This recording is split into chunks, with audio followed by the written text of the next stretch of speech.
ধন্যবাদ। সত্যিকার অর্থে আমি যেটা আসলে বলতে চাই, মোবাইল ফাইন্যান্সিয়াল সার্ভিস আমরা যেটাকে সংক্ষেপে এমএফএস বলি, বিশেষ করে আমাদের খুব জনপ্রিয় বেশ কিছু ব্র্যান্ড আছে এমএফএসের। তো এরা কিন্তু এদের অ্যাকাউন্ট পে করার জন্য ক্যাশ আউট নাম্বারটা জুয়ার সাইডে অ্যাভেলেবল করা, এবং আমরা যখন তদন্তে যখন যাই, আমাদের আইন শৃঙ্খলা বাহিনী যখন যাই, তখন দেখা যায় যে সিমটা একটা রেজিস্ট্রেশন একজনের নামে, আর ওই এমএফএসটা খোলা হয়েছে আরেকটা এনআইডির নামে।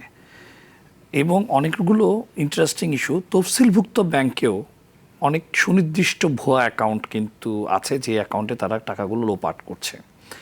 তো এইটার একটা মূল কারণ হচ্ছে যে এখনও পর্যন্ত আমাদের সিম রেজিস্ট্রেশন কিংবা আমাদের এনআইডি ডেটাবেস বাইরে পাওয়া যাচ্ছে। অ্যাভেলেবল হওয়ার কারণে যারা যে চক্রগুলো খুব সহসায় তারা ভুয়া এনআইডির মাধ্যমে, ভুয়া সিম রেজিস্ট্রেশনের মাধ্যমে ভুয়া অ্যাকাউন্ট তৈরি করে অর্থগুলো বাইরে পাচার করে যাচ্ছে। এবং আমাদের তো কিছু লিমিটেশনস আছে, আপনি জানেন আমাদের অ্যান্টি মানি লন্ডারিং অ্যাক্ট অনুযায়ী আমরা ডিজিটাল যে ম্যাপিং আছে, ফাইন্যান্সিয়াল ম্যাপিং, সেটাকে পুঙ্খানুপুঙ্খানুভাবে যদি ডিটেক্ট করতে হয়, আমাদের ডেটা পেতে কিছু আইনি চ্যালেঞ্জ আছে।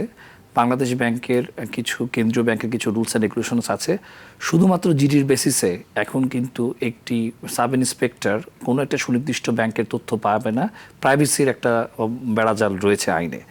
সেখানে মামলা হওয়া লাগে কোর্ট অর্ডারের ভিত্তিতেই, কিন্তু তখন এই তথ্যাদিগুলো আসে। ততক্ষণে কিন্তু টাকা পাচার হয়ে যেটা হবার সেটা হয়ে যায়, এবং অপরাধীরা গা ঢাকা দেয় এবং দেশের বাইরে চলে যায়। এবং এই চক্রটা আন্তর্জাতিকভাবে অত্যন্ত কমপ্লেক্স।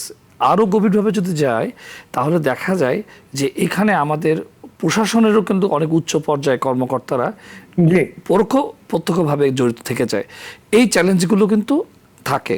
তো এখন আমি যে বিষয়টি মোজাদাকে বলতে চাই, যে তথ্যের অবাধ প্রবাহ থাকতে হবে। এরকম একটা কমপ্লেক্স বিষয়কে যদি তদন্ত করতে হয়, তাহলে অবশ্যই আপনার স্বরাষ্ট্র মন্ত্রণালয়, বাংলাদেশ ব্যাংক, বিটিআরসি, ডাক ও টেলিযোগাযোগ বিভাগ, আইসিটি ডিভিশনের সমন্বিত, বাংলাদেশ ব্যাংক সহ সমন্বিত, অর্থ মন্ত্রণালয়ের সমন্বিত একটি কার্যকর সেল থাকা লাগবে।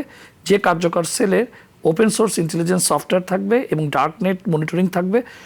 প্রযুক্তিগত সমস্যা প্রযুক্তি দিয়ে সমাধান করতে হবে। শুধুমাত্র সোশ্যাল ইঞ্জিনিয়ারিংয়ের মাধ্যমে এই সকল সমস্যার সমাধান করা যাবে না।